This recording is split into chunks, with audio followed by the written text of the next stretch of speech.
Hello students and welcome back to my channel. So students, in this particular chapter, that is your chapter number 14 of your class 6 science water, हम लोग बहुत ही important एक topic discuss करने वाले हैं जो exam point of view से बहुत ही इम्पॉर्टेंट है, आपको हमेशा पूछेगा. Okay, so let's see. तो क्वेश्चन क्या है देखो. Explain the water cycle with the help of A diagram. बहुत ही इम्पॉर्टेंट है, स्टार मार्क करके रखो. ये आपको एग्ज़ाम में 5 मार्क्स का ज़रूर पूछेगा. ओके, तो वाटर साइकिल को आप लोग कैसे एक्सप्लेन करोगे. The water cycle describes the cyclical movement of water from the earth to the atmosphere and back to the earth through various processes such as evaporation, condensation and so on. Something that occurs in a repeating pattern उसको बोला जाता है cyclical movement. तो एक और चीज़ आपको जानना चाहिए कि water cycle is also known as hydrological cycle. तो वाटर साइकिल बोलने के पहले सपोज़ आप लोग क्या करते हो, घर पे कुकिंग होता है उसके लिए वाटर चाहिए. देन आप गार्डनिंग करते हो उसके लिए भी वाटर चाहिए. घर का साफ़ सफाई होता है उसके लिए भी वाटर चाहिए. दैन इंडस्ट्रीज़ में जो काम होता है उनके लिए भी वाटर चाहिए. तो ये जो वाटर है वो कभी ख़त्म क्यों नहीं हो रहा है, ये कभी आपने सोचा है. तो देखो, जो वाटर का अमाउंट है वो हमेशा कांस्टेंट इसीलिए रहता है क्योंकि जितना जाता है वो हमें दोबारा सेम ऑब्टेन हो जाता है. यानी कि जितना भी एक्टिविटीज़ पे पानी यूज़ होता है, जितना भी यूज़ हुआ है आपका वाटर, वो दोबारा हमें ऑब्टेन हो जाता है, दोबारा में मिल जाता है. यही होल कॉन्सेप्ट है आपका वाटर साइकिल. तो आई होप आपको थोड़ा सा आइडिया लग गया होगा वाटर साइकिल का. जैसे फर्स्ट लाइन पे आपका लिखा हुआ है वाटर साइकिल क्या है, एक साइक्लिकल मूवमेंट है वाटर का from the earth to the atmosphere and back to the earth through various processes. तो ये जो साइक्लिकल मूवमेंट है जहाँ पे वाटर अर्थ से जा रहा है एटमॉस्फेयर में, फिर दोबारा अर्थ पे आपको आ जा रहा है, उसके कुछ वेरियस प्रोसेसेस है वो आपको जानना पड़ेगा. तो वन बाय वन हम लोग देखते हैं. So the first one is your evaporation. Now what is evaporation. Heat from the sun evaporates water from the earth's surface including land, oceans, lakes, rivers and other bodies of water. Water evaporates and rises into the atmosphere. जैसे यहाँ पे आपको diagram दिख रहा होगा. तो हमें क्या पता है, water from the land and sea continuously evaporates into the atmosphere. जैसे यहाँ पे आपको मार्किंग दिख रहा होगा. तो सिंपल लैंग्वेज में अगर हम लोग समझे, then water is transformed from liquid to a gaseous state. Okay, यानी आपका जो वाटर है वो वाटर वेपर पे कन्वर्ट हो गया. तो इवापोरेशन आप लोग क्या समझे. जैसे देखो यहाँ पे आपको फर्स्ट लाइन दिख रहा होगा, heat from the sun evaporates water from the earth surface. इस लाइन का क्या मतलब है, सन का जो हीट है वो क्या कर रहा है, वाटर को गैसियस स्टेट में कन्वर्ट कर दे रहा है. सो हीट क्या है, heat is the main cause of evaporation. ये बहुत ही इंपॉर्टेंट है, आपको जानना चाहिए. तो आपको एग्जांपल्स भी इंक्लूड किया है like land, ocean, lakes, rivers and other bodies of water. तो मैं दोबारा बोलती हूँ, ऐसा प्रोसेस है जहाँ पे वाटर ट्रांसफॉर्म हो रहा है लिक्विड स्टेट से गैसियस स्टेट में. यहाँ पे स्टेट ऑफ मैटर चेंज हो रहा है.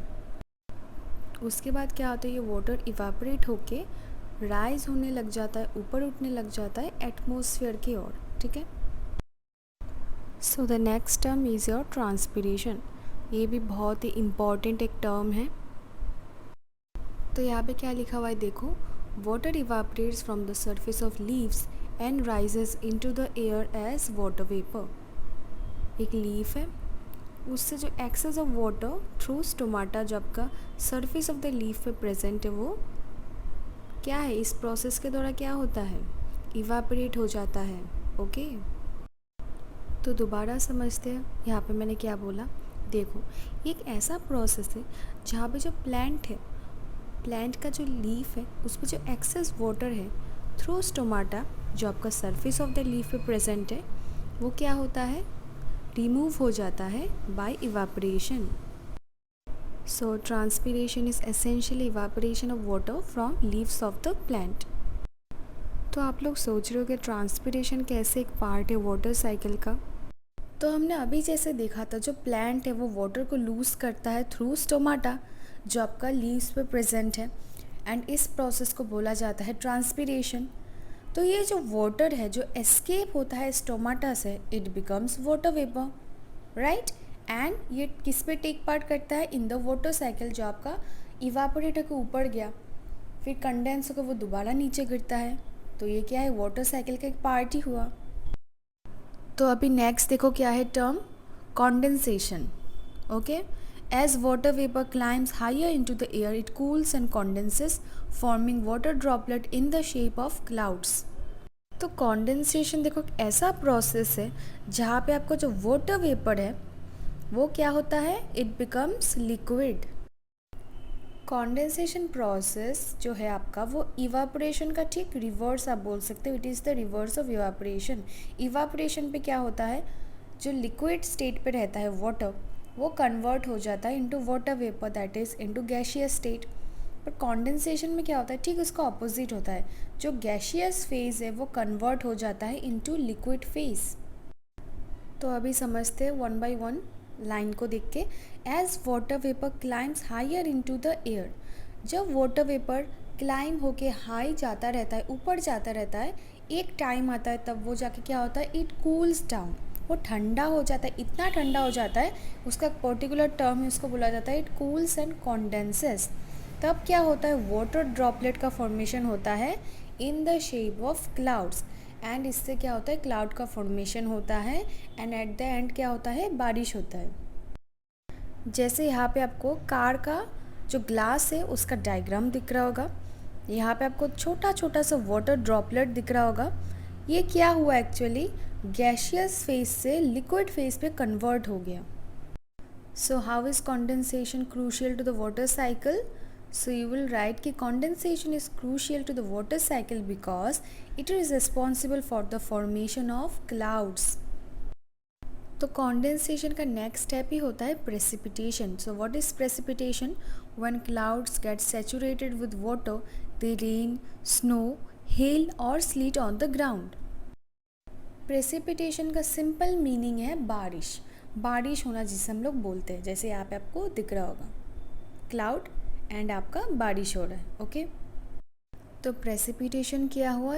ये क्या हो रहा है? जो वाटर जो रिलीज़ हो रहा है क्लाउड से in the form of rain या फिर फ्रीजिंग रेन आप बता सकते हो, स्लेट, स्नो और हेल, ये क्या है? ये एक प्राइमरी कनेक्शन है वाटर साइकिल का, जो आपको प्रोवाइड करता है delivery of atmospheric water to the earth, and it is very important.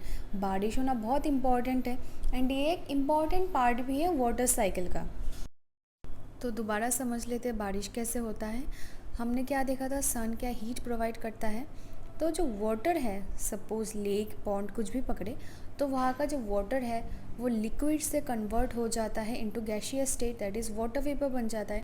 And ये जो वाटर वेपर है वो धीरे धीरे जमने लग जाता है। एक ऐसा पॉइंट आता है जब ये जो वाटर वेपर है it cannot hold any more water, क्योंकि ऊपर का टेम्परेचर बहुत ही ठंडा होता है एंड वो कॉन्डेंस हो जाता है, जैसे हमने देखा था। तो सिंस ये वाटर को और होल्ड नहीं कर पाएगा तो वो क्या होता है? वो नीचे आता है as the form of rain, तब आपका बारिश होता है। So you can also write that precipitation occurs when so much water has condensed that the air cannot hold it anymore. The clouds get heavy and water falls back to the earth in the form of rain, hail, sleet or snow. अभी next देखो क्या है, ये भी एक important term है, percolation. Some of the rain that falls on the earth is able to percolate into the soil and replenish groundwater. यहाँ पे जैसे आपको डायग्राम दिख रहा होगा, तो यहाँ पे आपको एक टर्म दिखा होगा पर्कोलेट। पर्कोलेशन क्या है? Is the movement of water within the soil matrix, जैसे यहाँ पे आपको नीचे दिख रहा होगा। नाउ पर्कोलेशन क्या है? तो पर्कोलेशन अगर हम एकदम सिंपल वे में समझेंगे, percolation can be defined as movement of water within the soil. जैसे यहाँ पे आपको दिख रहा होगा वाटर मूव हो के जो स्पेसेस उसको फिल कर रहा है, दैट इज़ जो ग्राउंड वाटर है वो रिप्लेनिश हो रहा है।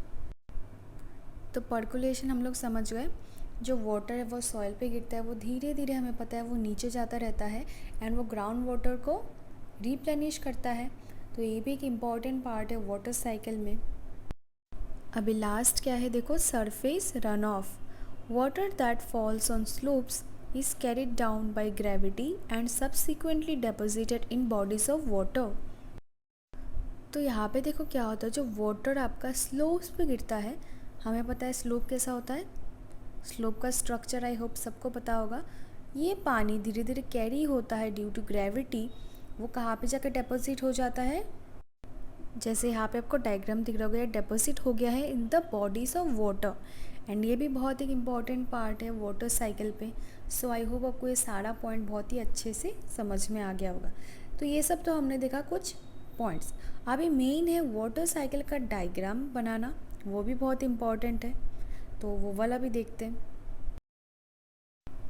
तो यहाँ पे आपको दिख रहा होगा वाटर साइकिल का डायग्राम, बहुत ही इंपॉर्टेंट है, एग्ज़ाम में ये ज़रूर आएगा। यहाँ पे क्या दिख रहा है आपको, एक साइक्लिकल मूवमेंट हो रहा है, जैसे वाटर इवापोरेट होकर ऊपर गया, फिर कंडेंसेशन हुआ, देन प्रेसिपिटेशन हुआ, देन दोबारा सरफेस रन ऑफ के दौरान दोबारा वहाँ पे सेम प्लेस पे आ गया। तो ये साइकिल क्या कंटिन्यू होता रहता है। देन लेफ्ट साइड पे आपको दिख रहा होगा ट्रांसपिरेशन हुआ, देन ऊपर गया कंडेंसेशन हुआ, प्रेसिपिटेशन हुआ, सरफेस रन